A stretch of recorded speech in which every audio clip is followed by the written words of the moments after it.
Nilitamani pia kueleza kuhusu progress ama maendeleo katika baadhi ya mambo ambayo Watanzania ama wana Dar es Salaam walikuwa wakiyalalamikia. Kwa lugha nyepesi, nieleze kwa ufupi kuhusu huduma za jamii katika mkoa wetu wa Dar es Salaam. Jambo la kwanza ni mwenendo wa mabasi yaendayo kwa kasi.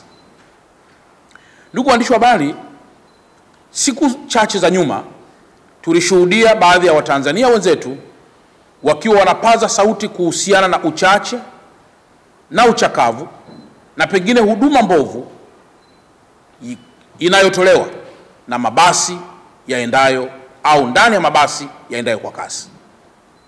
Ninayo furaha pia kuwaeleza kuwa kupitia timu maalum ya usimamizi wa Mheshimiwa Kassim Majaliwa aliyefanya kazi yote kwa kumwakilisha Mheshimiwa Rais, njia ya Kimara ambayo ni BRT1 imeshapata mabasi kama ambavyo tulisema, mabasi ya kampuni la Moffat, mabasi zaidi ya 50 ambayo kwa sasa yanatoa huduma kwa kushirikiana mabasi ya UDART ambayo yalikuwa tangu awali yakitoa huduma hizo.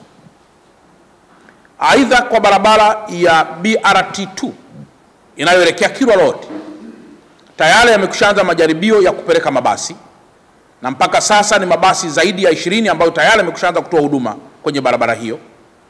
Lakini mabasi ambayo yamekushafika kwa ajili ya barabara hiyo peke yake ni mabasi 151 na ambayo mabasi zaidi kidogo ya 50 tumeyaazima kwa barabara hii ya Morogoro Road, ambayo barabara hiyo ya Morogoro Road itakuwa na mabasi zaidi ya 177 kwa mujibu wa mkataba.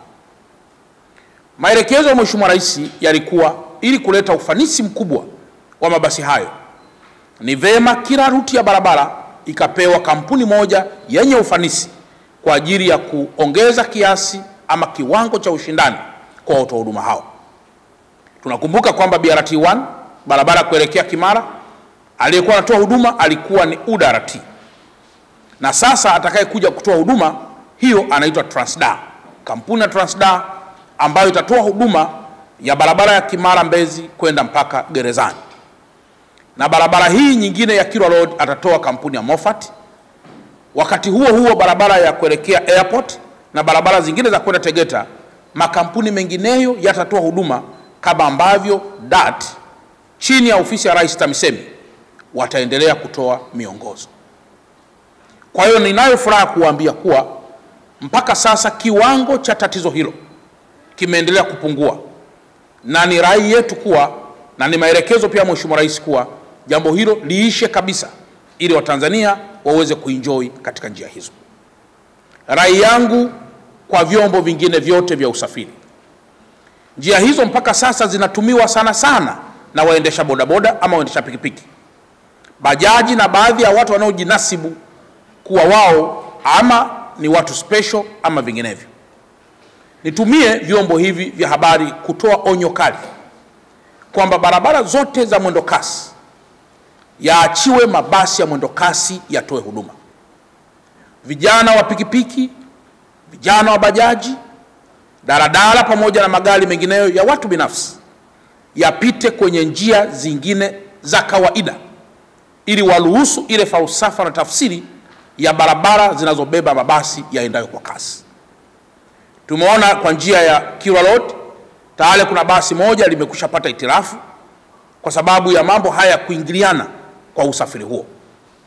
Natoa rai pia kwa jeshi la polisi na hasa jeshi linalohusika na masuala ya usalama barabarani kuwa wakali na kuchukua hatua kubwa kwa wale wote ambao wataendelea kukaidi agizo hili. Tuwe waangalifu. Lakini jambo la pili, kwa wananchi ambao wanatumia magari haya, tukiendelea kuingilia madirishani wakati mwingi tutayaharibu mabasi haya kwa haraka na hayatakuwa tena na maana tena kuitwa mabasi yaendayo kwa kasi.